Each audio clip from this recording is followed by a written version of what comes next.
question. What? You were talking about people's poops in their sex life. Yes. That's all I need to know. I sure have. Oh.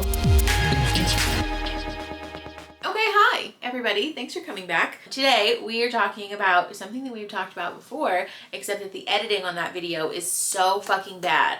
So bad. It's embarrassing to me. It's embarrassing to my soul. Anyways, we're refilming some of the old original videos that we filmed because I think the content is really great, except that the editing and the formatting of it is real bad. So we're redoing it. It's going to be really fun. It's going to be an adventure. It's exciting. If you've already seen this video, still stick around because I didn't rewatch it before I'm filming this. So odds are there's going to be new information in this.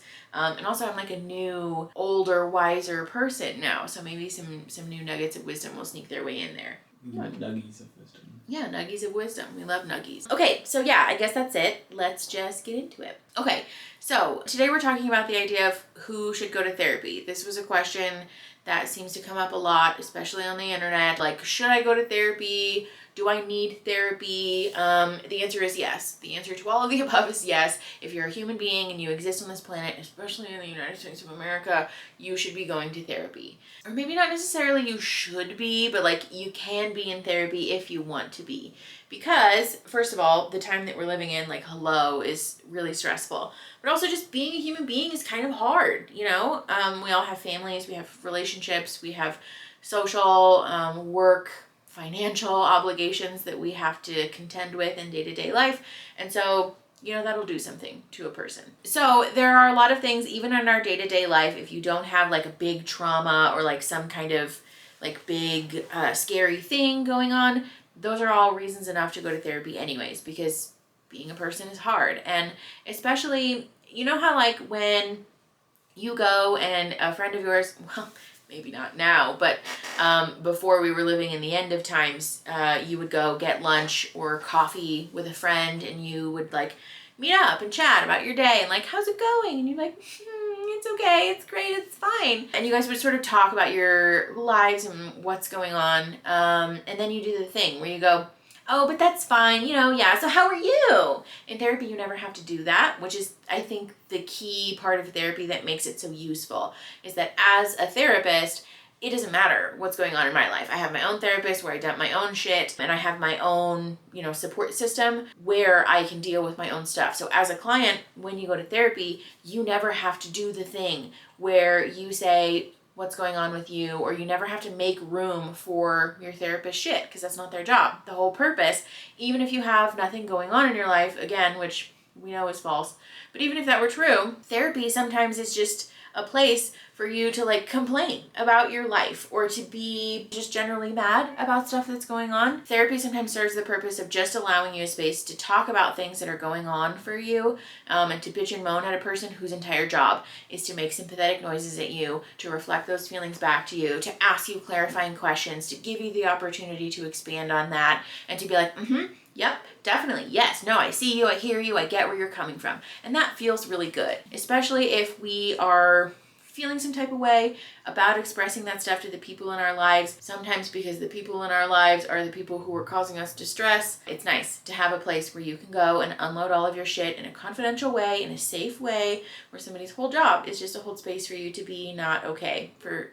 60 minutes at least. So with all of that said, again, if you feel like you want to be in therapy, or if you feel like therapy might be useful for you, go to therapy. We will be redoing another video about how to find a therapist, and so there are a lot of resources there that I am happy to dispense and to help you find a therapist. But I also want to talk about some issues, like some sort of general categories of things that people can work on or people can talk about in therapy, to help kind of clarify what can somebody go to therapy for, or what type of person should be in therapy. So at the top of this list, we have sort of the obvious ones, people who have had like a big trauma in their life. Like, for example, if you were in a life-threatening disaster, if you were assaulted, if you were involved in military combat that was life-threatening, all of that stuff can impact your mood, your ability to function, all of those things. And so it makes sense to be in therapy for that.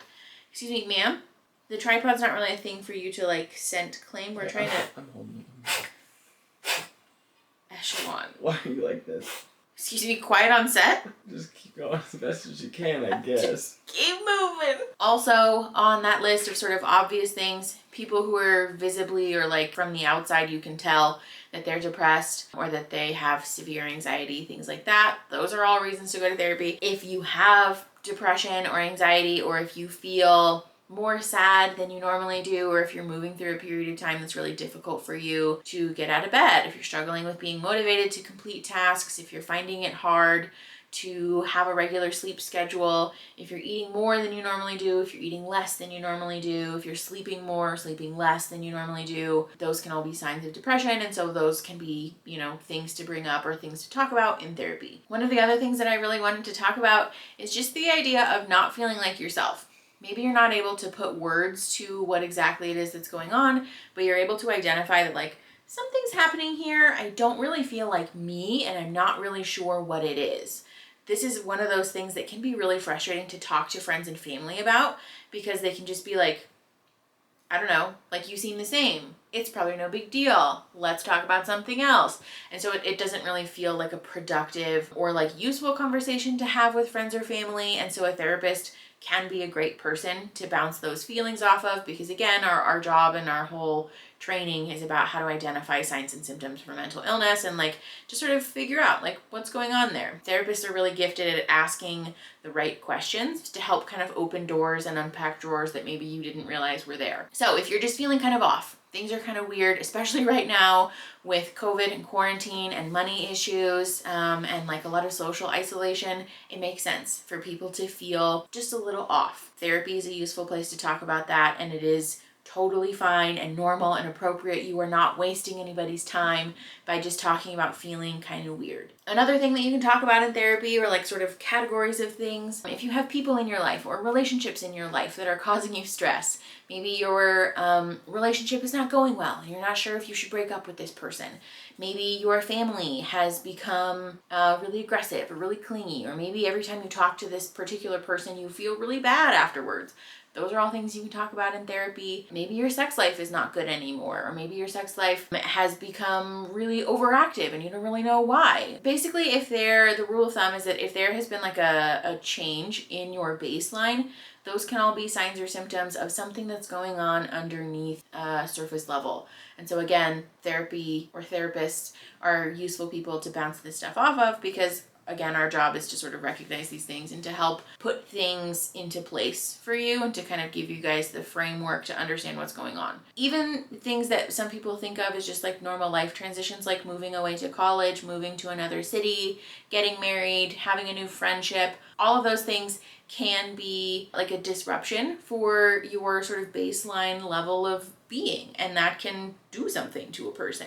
So again, if you're just feeling weird, you're feeling kind of off, therapy is a great place to talk about that. Therapy is also a great place to learn about yourself. So if you're feeling stuck, if you're feeling like maybe you're okay, you feel generally happy most times, but you're not really sure where you want to go, you're not feeling super fulfilled by your job or your relationships or your family, therapy is a great place for you to sort of figure out who your authentic self is, where do you want your life to be going, what are your goals, what feels important to you, and then how do you get there? A lot of people think that therapy is only a space for people to talk about feelings and their emotions, but therapy can also be a really useful place to set goals, to accomplish those goals, and to have someone help hold you accountable for the things that you want to accomplish in your life. So, because I have yelled at the camera for like 10 minutes, I think it's clear, therapy is a place where you can talk about pretty much anything. I've talked about people's poop, I've talked about people's sex lives, I've talked about people's families, I've talked about people's friends and their relationships and their jobs and their kids and all of the things